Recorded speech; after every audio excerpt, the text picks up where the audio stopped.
A keynote by Dr. Martin Heinig, Senior Vice President, Head of New Ventures and Technologies and Managing Director, SAP Labs.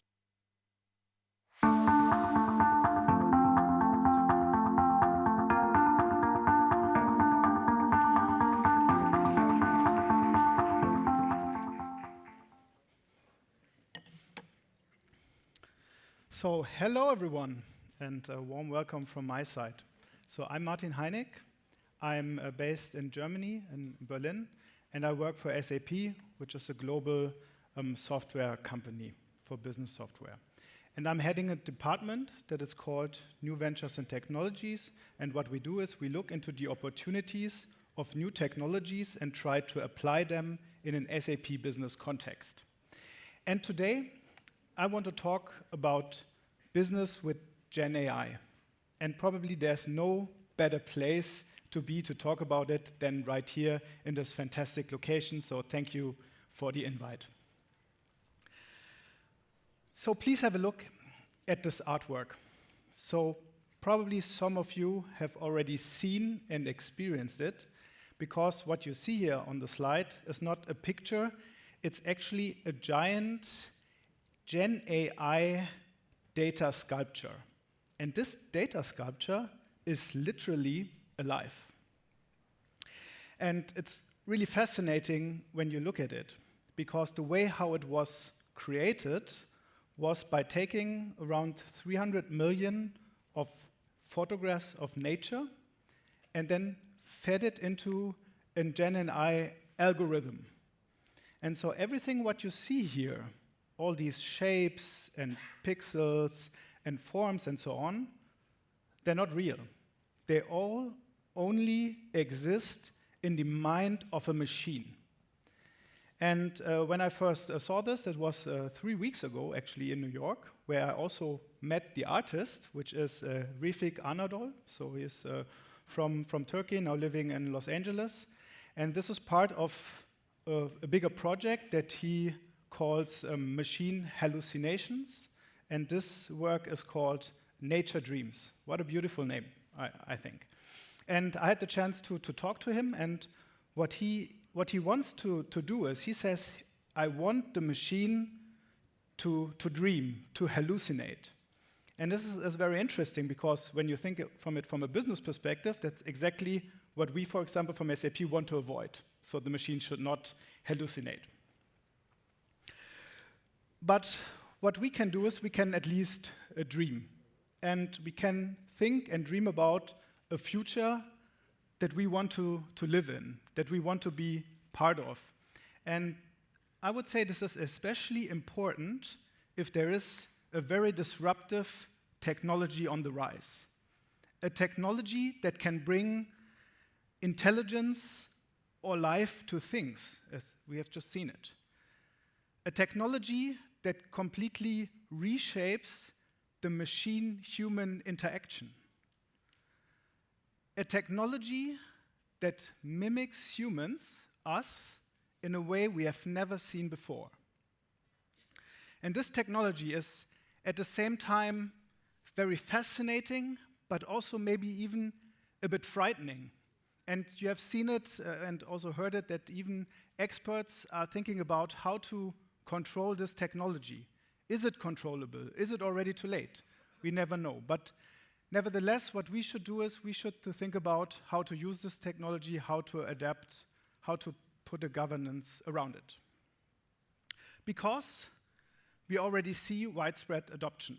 We have seen it actually in the second keynote today. We saw like the ChatGPT usage. It was very, very fast. And for me, the main differentiator was the accessibility through a natural language interface. Because the technology and also the thoughts and the theories and the research behind it, this is not that new. It's since decades there's this machine learning research going on, but the breakthrough was the accessibility. And also thanks here to the McKinsey, so the numbers here provided, you see this is happening. And this is also happening globally. It's not like it's just happening in the Silicon Valley. You see this around the world. It's actually a kind of global arms race that we see now in the AI Gen AI space. And then, of course, also our customers, they reach out to us. And the SAP customers, as you can see here, they stand for 87% of total global commerce. These are like $46 trillion. So from someone from Germany, this is a lot of money. And of course, the customers are asking, okay, what does this mean for my business? How can I stay relevant? How can I stay competitive? And what we want to tell them is, what is our vision from an SAP perspective? And from an SAP perspective, what we want to provide to our customers are intelligent systems that can also then become self-evolving. And what does it mean? So today, we're talking about business insights. So there's a system, it gives you like an insight where you should look at, and at the same time, it should come up with some proposals for decision-making that are pre-simulated, pre-calculated, so that you can take the best possible decision in basically no time. Then we want to shift employee productivity, so it will reach absolutely new heights. Everyone, also in the other keynotes, were saying that. And this will change, so changing from tasks more to outcomes, and the system should help you with that. And then the system should also be able to understand what you're trying to do, should look at your business processes, should come up with new business process steps, maybe even completely new business processes, and should help you to transform your business. And then at the latest stage, the system should be able to even generate business logic on its own. With code generation, this is possible already today. And this is how it materializes. So the latest announcement from SAP was SAP Joule, which is our GenAI co-pilot, which will help you to do your business. And it will be embedded across the whole portfolio of SAP, so all applications.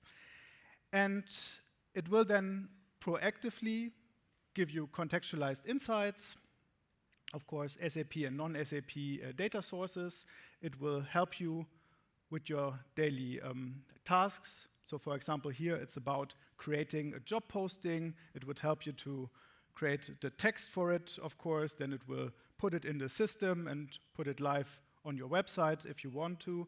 And then also help you on your business processes, for example, with SAP Signavio, as you've seen here. So a lot of aspects that I just mentioned. And in the end, I hope this will become your new best friend at work. So that's the idea, and I'm sure it will work out. But how does it look under the hood? So the idea is to bring GenAI and intelligence into the business processes within a smart AI assistant. And this should be relevant, reliable, and responsible, which is, in many cases, it's not if you just use, for example, plain a large language model. And in order to do that, you need a platform, an AI foundation, which is in our case the SAP Business Technology Platform. And the Business Technology Platform provides then access to two fundamental resources. One is the technology around AI, so can be different large language models. And the second one is data. And with that, ingredients, and then with the context that you get from the applications, that's important, that's the business context that you get from the different domains, then you can bring it back to the business processes. And it's also helpful to have this kind of architecture, because on the one hand side, you can, for example, change the prompts that you send to large language models. For example, if data privacy is an issue, you can anonymize the data. And then especially if you get the response back, you can check it for ethical responses or for hallucinations, for example. And then the beauty of the system is that it will be self-learning and it will become intelligent even more over time. let's talk about the technology side. And here, partnerships are very, very important. If I would put it in philosophical terms, I would say we are shifting from competition to completion. In reality, it's probably also more co-petition in many cases. But in the end, I think partnerships are very, very crucial for success. And from an SAP point of view, this includes the strategic partnerships with the big tech players. For example, Microsoft is a great partner for us, but also Google or IBM. But also the smaller ones who have then very specialized technology that they offer, so can be even startups such as Aleph Alpha, for example, based in Germany, or Cohere. And then it's about either embedding this technology into the landscape or providing access to the technology and combine it with, for example, SAP data if you want to build your specific large language model. And talking about data, this is the second very, very important ingredient. And if you think of a large language model was trained by tons of unstructured data from the internet. And you also don't know if this data is always like true or false. And so if you get a response from a large language model, it's based on probabilities. So you can never be sure that if this is really the right response or if this is just a hallucination. So it becomes very, very powerful if you combine a large language model based on unstructured data with data from SAP systems, which is structured data, domain-specific data, and also data around industries, industry knowledge, and business processes. And this data in SAP systems is very valuable because these are facts. These are business transactions that really happened or will happen in the future in some parts. And so if you combine this, you can make sure that the responses that you get can be enriched with this data and can be checked. So this is the way to go. And if you do that, you can come up with interesting use cases that are relevant for our customers. So you can think of document processing, so invoice matching, for example, is one use case. It actually also started before the GenAI hype because it was also based more on the traditional machine learning part. But it can be interesting if you think of the second use case, which is around service tickets. So if you can then categorize service tickets, you can create responses with the help of GenAI and can be much, much faster in the customer service. And then the third one, it's around demand planning, forecasting from ZF Friedrichshafen. And I would like to go a little bit deeper on this one. So ZF Friedrichshafen, it's also a German company. It's providing systems for cars, so it's in the automotive industry. And what they wanted to achieve was they wanted to come up with a holistic planning for the system because they saw there's like a lot of changes in the industry, so their demand planning and forecasting was not perfect. And what they did is they came to SAP and they implemented now SAP Integrated Business Planning for supply chain, which is then connected to their ERP system, so gets the data out of the ERP system, can create a holistic planning for the whole company across all the system, and then they enhanced the demand and forecasting planning with AI, so AI algorithms. And just by bringing all the data together, putting a holistic planning layer on top, using AI and then GenAI, they have been able to increase their planning by 92%. So it's 92% faster and more accurate. And these are stunning numbers. So this is why I would say this is applicable already today, and it's a very, very nice use case. So what is my conclusion? So GenAI, it's happening now, and it's a very, very powerful technology. It already opened a new era in technology, and it's becoming much more accessible every day. And especially in the business context, we see that like the easy questions that you would ask with GenAI, like, I don't know, give me, how likely is it, for example, that the supplier will pay their invoices, like things like that will become to much more sophisticated tasks that you can ask the GenAI. So you can ask, like, how likely is it that the supplier will not pay their invoice? And then you can even say, generate me a report with all the suppliers who are very likely to not pay their invoices, and also give me the impact of my liquidity for the next quarter, as an example. So this task you can do with GenAI.